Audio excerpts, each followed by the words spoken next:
देह संबंधी समस्या है, कोई देह की प्रॉब्लम है, मानो वे अभी देह भाव पे ही स्थित है।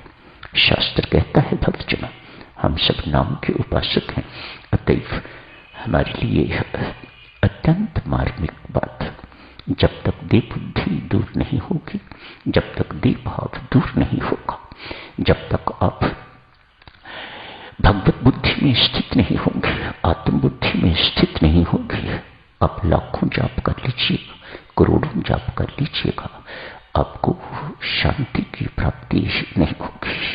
शांति इस जानकारी में है, शांति इस बुद्धि में है, न ही आत्म बुद्धि में है। बहुत सुंदर सुंदर बातें हैं साधक जनों, आज चर्चा शुरू कर लेते हैं, जारी रखेंगे कल परसों। महर्षि रमन हु एम आई, उनका सारा दर्शन इसी शब्दों पर, इन्हीं शब्दों पर निर्भर करता है। एक ही प्रश्न लेके व्यक्ति इस जीवन में आता है और उसको यदि सॉल्व कर लेता है तो उसका जीवन सफल हो जाता है। That's all. जीवन का लक्ष्य क्या है? मान ये जानना हु एम आई, मैं कौन हूं। ये जान गया व्यक्ति तो मानो उसका जीवन सफल हो गया, सार्थक जीवन हो गया। हु एम आई, मैं कौन हूं। शंकराचार्य से जब किसी ने पूछा था, आदि शंकराचार्य से, कि आप भगवत दर्शन की बातें करते हो, क्या कभी आपने परमात्मा को देखा है? हाँ, रोज देखता हूं, हर वक्त देखता हूं, मुझे क्यों नहीं दिखता? व्यक्ति ने पूछा। आदि शंकराचार्य ने यह कहा था, इसलिए नहीं दिखता कि तूने कभी पहले अपने आप को नहीं देखा, तो पहले अपने आप को देख, तो फिर परमात्मा को देखने में कोई कठिनाई नहीं होगी। हु एम आई। रमन महर्षि वही महर्षि हैं देवियों सज्जनों, जिनके लिए मोरारजी देसाई बहुत उच्च शब्द, बहुत प्रिय शब्द कहते हैं। मोरारजी देसाई कहते हैं, मैं कलेक्टर से लेके तो प्रधानमंत्री पद तक पहुंचा हूं, लेकिन जो शांति मुझे रमन महर्षि के चरणों में बैठ के मिली है, वह कभी कहीं अनुभव नहीं हुई। क्यों? वह आत्मा में स्थित संत थे। जो आत्मा में स्थित होगा साधक जनों, जो अपने स्वरूप में स्थित होगा, उसके पास बैठने से शांति का अनुभव होगा। मन थोड़े समय के लिए स्थिर हो जाता है, शांत हो जाता है, निश्चित हो जाता है, तो शांति का अनुभव अपने आप होता है।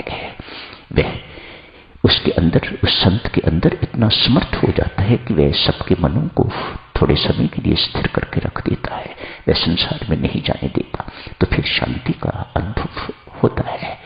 मोरारजी देसाई उन संत महात्मा के लिए ऐसे शब्द प्रयोग करते हैं। क्यों? वह आत्मज्ञानी है, उन्हें आत्मा का बोध हो गया हुआ है। साधक जनों, यदि ये कहा जाए कि आत्म साक्षात्कार और परमात्मा साक्षात्कार, भगवत साक्षात्कार दोनों एक ही बात है, तो ये परम सत्य है। क्यों? वह परमात्मा ही हमारे भीतर आत्मा बन के विराजमान है।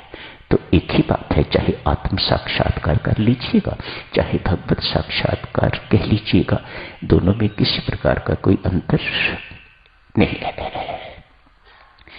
आज रमन महर्षि किचन में चले गए थोड़ा काम करने के लिए। सब्जी काट रहे हैं, हाथ में छुरी है, सब्जी काट रहे हैं। सारी संगत के लिए एक ही किचन है, वहां पर वहीं सबके लिए खाना बनता है। तो रमन महर्षि आज सेवा करने के लिए चले गए, जाके सब्जी काट रहे हैं। अनुयायियों में से किसी एक ने महर्षि रमन का हाथ पकड़ा, ऐसे ही जैसे मैंने पकड़ा है ऐसे ही हाथ पकड़ा। महर्षि, क्या अभी भी आप कह सकते हो कि मैं कुछ नहीं कर रहा? आप कहते हो कि मैं कुछ नहीं करता, अभी तो आप सब्जी काट रहे हो, हम देख रहे हैं। आप काट रहे हो सब्जी, आप कर रहे हो, हम देख रहे हैं। क्या अभी भी आप कहते हो कि मैं कुछ नहीं करता? महर्षि रमन ने कुछ समय के लिए आंख बंद की।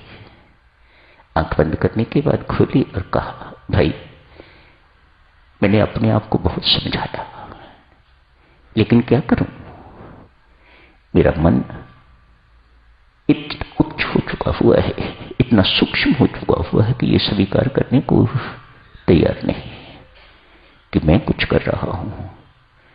आप कहते हो ना सब्जी काट रहा हूं, मैं कहता हूं मैं सब्जी नहीं काट रहा, मेरा हाथ सब्जी काट रहा है, बस इतना ही अंतर है प्रिय सज्जनों। सिर्फ इतनी सी जानकारी की आवश्यकता है। कौन करने वाला है वह आप नहीं हो, वह आत्मा नहीं है, वह शरीर करने वाला है। यह शरीर का धर्म है। शरीर करता है तो फिर इसलिए भोगता भी है। शरीर को रोग होते हैं, शरीर के साथ संबंध होते हैं, जुड़ते हैं, तो इसलिए किसी एक की समस्या जो इसका संबंधी है उसकी समस्या भी अपनी समस्या महसूस होती है। उस समस्या से भी कभी पुत्र का, कभी अपना रोग, कभी पुत्र का रोग, कभी पौत्र का रोग। क्यों? उनसे संबंध हमारा जुड़ा हुआ है। और ये सारे के सारे संबंध देह के साथ, आत्मा के साथ किसी प्रकार का कोई संबंध